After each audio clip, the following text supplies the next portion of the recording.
Earlier, I had the chance to speak with Thomas Lee, managing partner and the head of research at Fundstrat Global Advisors. We touched on the Fed as well as El Salvador and if the recent pullback in Bitcoin could amount to another crypto winter. Have a listen.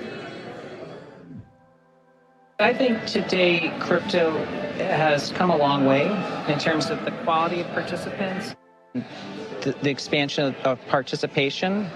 I think the institutional sort of ownership is growing, but it's still quite small.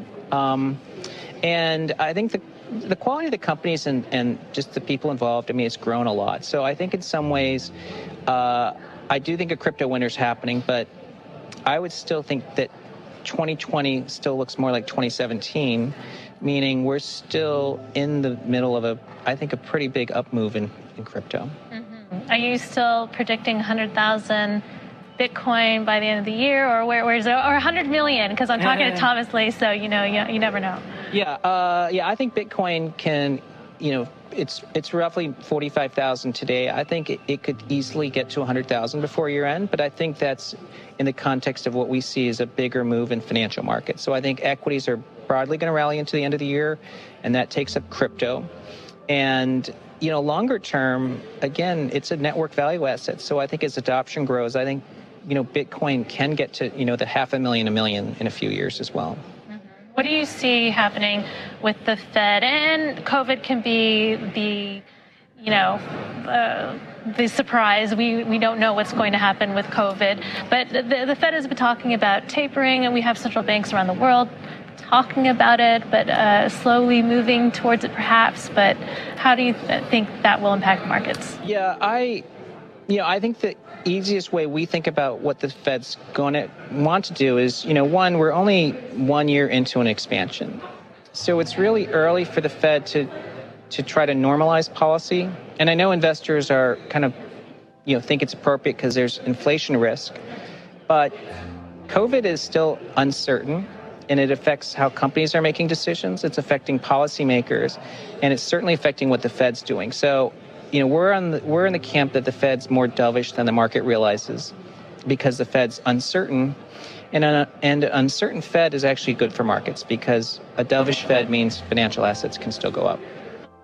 And so for companies that you're advising who are entering the crypto space, we're hearing a lot about funds and Algorand, Solana being developed. What are you advising them in terms of should they be still going into Bitcoin or exploring some altcoins? When we talk to institutions and they want to think about their exposure, they're still going to take an approach that has broad exposure.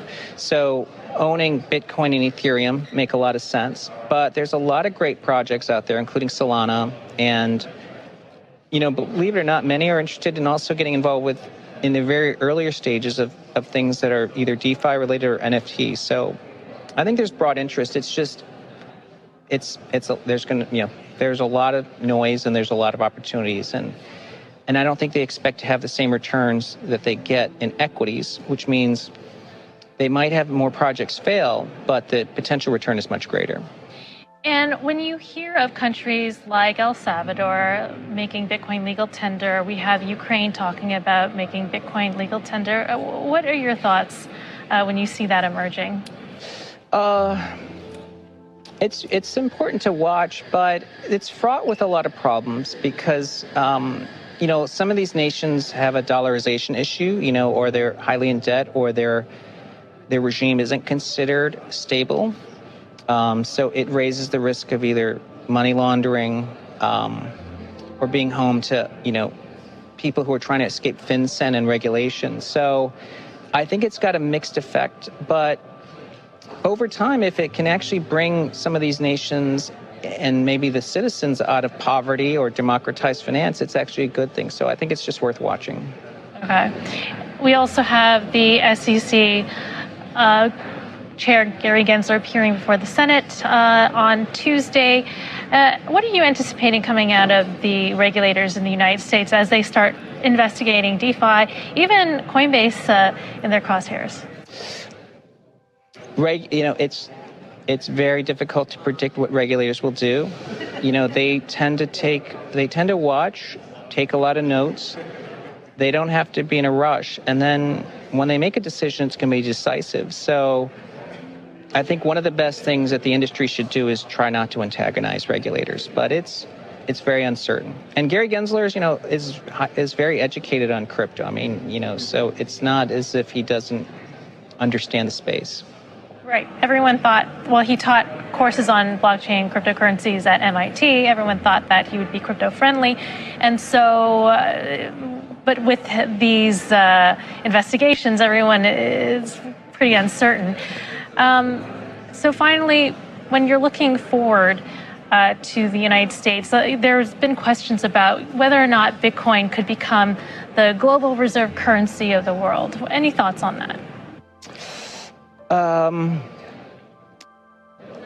I would say Bitcoin adoption, I think, is somewhat unstoppable now because it is so widely held and it's really proven its usefulness. But to topple the dollar is a tall order. So that's part of the uncertainty. I am still in the camp that I think the dollar is going to be sort of the dominant currency, but Bitcoin may be the dominant reserve asset. So are you advising that corporations stock up their reserves in Bitcoin? Well, a lot of companies don't store gold, so they probably won't store Bitcoin. But it will make a lot of sense for companies to really deal with digital assets. And I think Jeremy Allaire in the panel today made a great point, which is, when you look at stable coins like USDC, it's really much more useful for micropayments than dollars. Because, in dollar, the smallest unit is a penny, but with USDC, it can be fractionalized. So it'll be interesting to see how this all plays out. But I think the dollar stays around, but I think, of course, Bitcoin grows in its usefulness. In terms of stablecoins and cryptocurrencies, when you have negative rate environments, does that pose a more attractive place to put your assets and your money? Yeah, absolutely. Now, when it comes to negative rates, I think the best way to look at it is the level of interest rates less inflation, so a negative real rate. And for the last 120 years, the U.S. was in a negative real rate environment for 26% of the time. So we could be in for 10 years where real interest rates are negative. That's great for hard assets or digital assets. So I think this is a great environment for Bitcoin and digital.